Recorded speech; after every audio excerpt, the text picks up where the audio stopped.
Smartphones by Crystal Stanfield.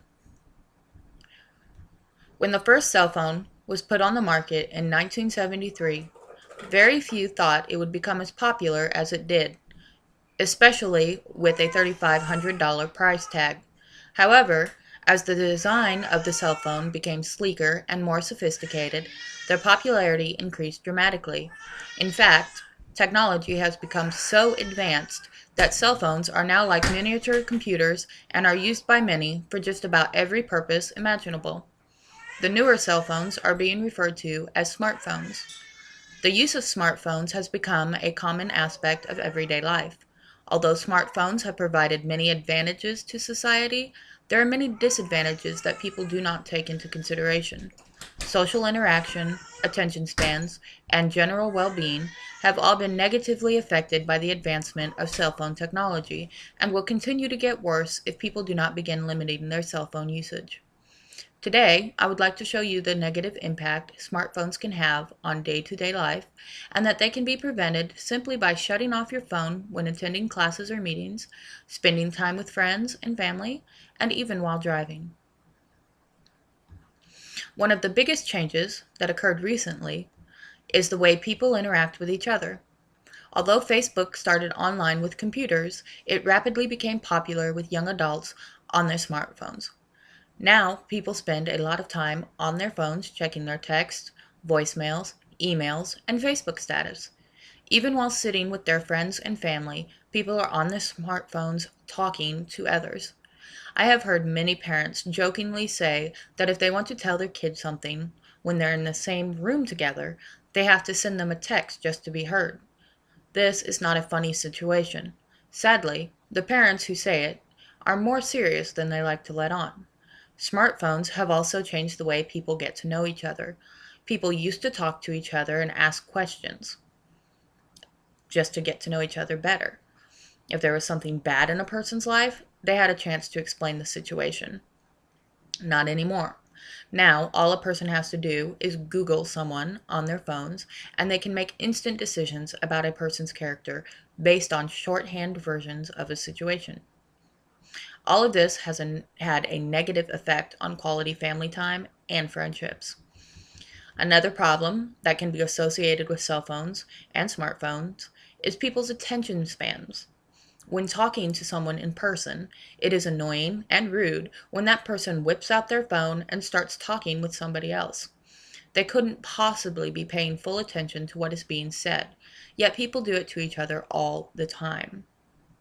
Students in a classroom also have limited attention spans when they have their phones hidden under their desks so they can chat to others outside of their classroom.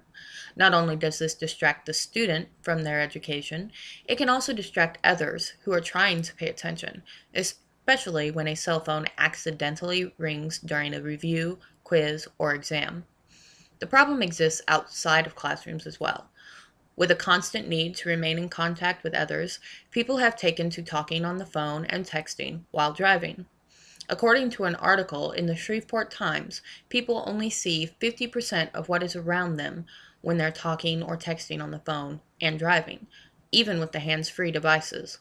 This has led to cell phones being considered one of the biggest distractions to driving, even more so than putting on makeup. The safety of society is a key issue resulting from lower attention spans due to cell phones.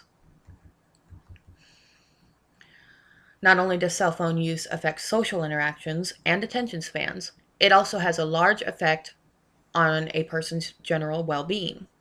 Being available at all hours of the day and keeping up with constant status updates greatly impedes on any time a person may have to just relax. Society is always on the go, and the body needs time to relax and avoid stress. This helps you to be a healthier person in general. The majority of phone calls lead to some type of stress or activity, whether it is to go somewhere, solve a friend's problem, or just to talk about what's been going on. The brain has to process all of this. People who are always checking their updates and messages spend a lot of their time wondering what is going on elsewhere. They have a hard time just enjoying themselves in the moment. Can also lead to low self-esteem. People may wonder why they weren't invited to the activity that their friends just posted about on their Facebook status, or they may think they are not as fun or interesting as their friends. There is also the constant need to update a smartphone. People want the latest smartphone and they may feel the need to keep up with their friends. Phones are a status symbol these days. If people were not so wrapped up in their phones and the messages sent through their phones, their happiness could improve drastically. As you can see, social interaction, attention spans, and general well being are all affected by increasing cell phone usage. In many ways, smartphones are beneficial to society, but it is necessary for people to remember that there is such a thing as too much of a good thing. Society needs to limit the amount of time it spends on the phone. If people would shut off their phones now and then, it would not be such a major problem. Something as simple as changing a few habits can greatly increase safety, happiness, and the quality of friendships in society today.